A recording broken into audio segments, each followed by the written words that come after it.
Hello everyone, welcome back to my channel allrounder. आज मैं आपके सामने बहुत ही प्यारी स्टोरी लेकर आई हूँ। आशा है कि आपको ज़रूर पसंद आएगी। जो मेरा वीडियो पहली बार देख रहे हैं, मैंने बता दूँ कि मैं इंग्लिश स्टोरीज़ लेकर आती हूँ, इंग्लिश रीडिंग प्रैक्टिस कराती हूँ, साथ ही वर्ड मीनिंग बताती हूँ, न्यू वर्ड्स लेकर आती हूँ जिससे कि आपकी वोकैबुलरी इम्प्रूव हो, और साथ ही मैं ट्रांसलेट करके बताती हूँ स्टोरी को हिंदी में, जिससे कि आपको स्टोरी अच्छे से समझ में आए। तो चलिए अब हम हमारी स्टोरी को स्टार्ट करते हैं। इस स्टोरी का नाम है the Goldsmith and the crow. Goldsmith यानी कि सुनार, एंड यानी कि और, क्रो यानी कि कौवा। The Goldsmith and the crow, सुनार और कौवा। Once a great saint was on his way for alms. Once एक बार, a great saint यानी कि महान संत, was on his way यानी कि अपने रास्ते, for के लिए, alms यानी कि भिक्षा मांगना। Once a great saint was on his way for alms. एक बार एक महान संत भिक्षा मांगने के लिए अपने रास्ते पर थे। He visited each house of the village. Way visited गए, each house यानी कि हर एक घर, of यानी कि काकी के, village यानी कि गांव। He visited each house of the village. वे गांव के हर घर में गए।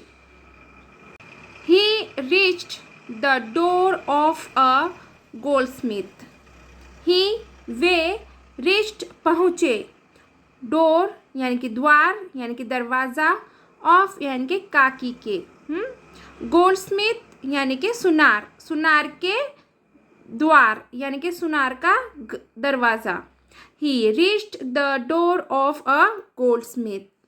वे एक सुनार के द्वार पर पहुँचे। Who was polishing gold balls. Who यानी कि जो, और ये रिलेटिव प्रोनाउन के तौर पर ये वर्ड आया है, हु ये वर्ड, हाँ, और ये किसके लिए आया है? गोल्ड स्मिथ के लिए ये रिलेटिव प्रोनाउन आया है, इसलिए इसका मीनिंग होगा जो। पॉलिशिंग यानी कि चमकाना, गोल्ड बॉल्स यानी कि सोने के गोलियां। Who was polishing gold balls. जो सोने की गोलियां चमका रहा था। कौन चमका रहा था? सुनार चमका रहा था, इसलिए सुनार के लिए ये हु रिलेटिव प्रोनाउन आया है। ठीक है। The saint was heartily invited and was given reverence. The saint यानी कि संत यानी कि साधु, हार्टली यानी कि दिल से, और यहाँ पे वॉज आया है, मतलब कि ये सिंपल पास्ट टेंस का सेंटेंस है। हाँ, इनवाइटेड यानी कि आमंत्रित करना, हाँ, आमंत्रित किया, एंड यानी कि और, वॉज गिवन यानी कि दिया, रेवरेंस यानी कि सम्मान। The saint was heartily invited and was given reverence. संत को दिल से आमंत्रित किया और सम्मान दिया। The saint sat and the goldsmith went inside to bring some fruits for the saint. The saint यानी कि संत, साधु, sat यानी कि बैठे, and यानी कि और, the goldsmith यानी कि सुनार, went यानी कि गया, inside यानी कि अंदर, to bring यानी कि लाने के लिए, some यानी कि कुछ, fruits यानी कि फल, for के लिए, saint यानी कि संत, हाँ, संत के लिए fruits. The saint sat and the goldsmith went inside to bring some fruits for the saint. संत बैठ गए और सुनार उनके लिए फल लाने अंदर चला गया। Meanwhile, a crow came and swallowed 3 balls of gold. Meanwhile यानी कि इसी बीच यानी इसी दौरान, अ क्रो यानी कि एक कौवा, केम यानी कि आया, एंड और सॉलोड यानी कि निगल लिया, 3 balls यानी कि 3 गोलियां, ऑफ यानी कि काकी के, गोल्ड यानी कि सोना। Meanwhile a crow came and swallowed 3 balls of gold. इसी बीच एक कौवा आया और सोने की 3 गोलियां निगल लिया। When the goldsmith came back, he got astonished to see the less number of gold balls. When जब goldsmith यानी कि सुनार, came back यानी कि वापस आया। When the goldsmith came back, जब सुनार वापस आया। He got astonished. He वह got पाया, astonished he got astonished यानी कि वो हैरान हो गया। to see यानी कि देखकर, less यानी कि कम होना, नंबर, less नंबर यानी कि कम नंबर्स देखे उसने, किसके, गोल्ड बॉल्स के, ऑफ यानी कि काकी के, गोल्ड बॉल्स यानी कि सोने की गोलियां। He got astonished to see the less number of gold balls. वह सोने की गोलियां कम देखकर हैरान रह गया। And brutally humiliated the saint. And और brutally humiliated यानी कि बुरी तरह से अपमानित करना, सेंट यानी कि संत। And brutally humiliated the saint. और संत को बुरी तरह से अपमानित किया। He tied him by accusing him of theft in scorching sunlight. He उसने tied बांधा, him उन्हें, by accusing यानी कि आरोप से, him यानी कि उन पर, of यानी कि काकी के, theft यानी कि चोरी, इन में स्कॉचिंग सनलाइट यानी कि कड़ी धूप। He tied him by accusing him of theft in scorching sunlight. उसने उन्हें कड़ी धूप में बांध दिया। That led to the saint's death. That जिससे, सेंट यानी कि संत की, एपोस्ट्रोफी एस है इसलिए काकी के होगा, डेथ यानी कि मृत्यु, संत की मृत्यु। That led to the saint's death, जिससे संत की मृत्यु हो गई। But the saint didn't say anything about the crow.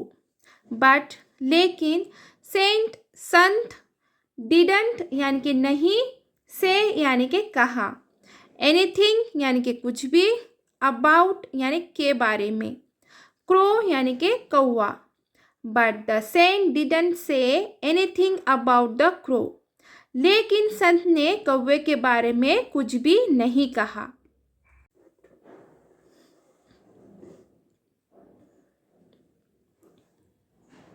In the evening when the sun was setting.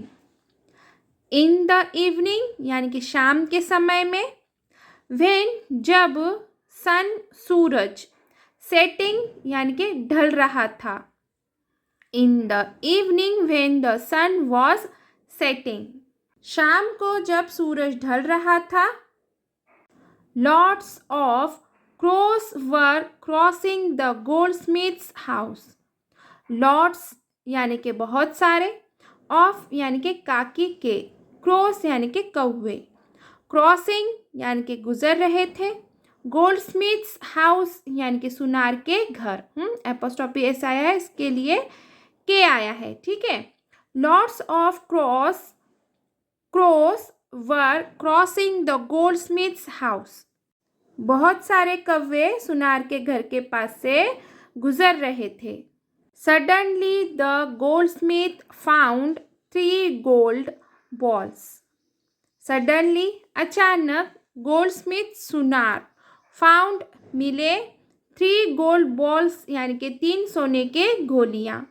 Suddenly the goldsmiths found 3 gold balls. यानी कि अचानक सुनार को 3 सोने के गोलियां मिली. Which were dropped by a crow. Which जो किसके लिए आया प्रोनाउन? Relative pronoun. ये बॉल्स के लिए आया है. मतलब के बॉल्स. हाँ. वर ड्रॉप्ड यानी कि गिर गई. कौन गिर गई? गोलियां गिर गई. हाँ, बॉल्स गिर गए. बाय यानी के द्वारा. अ क्रो यानी के कौवा.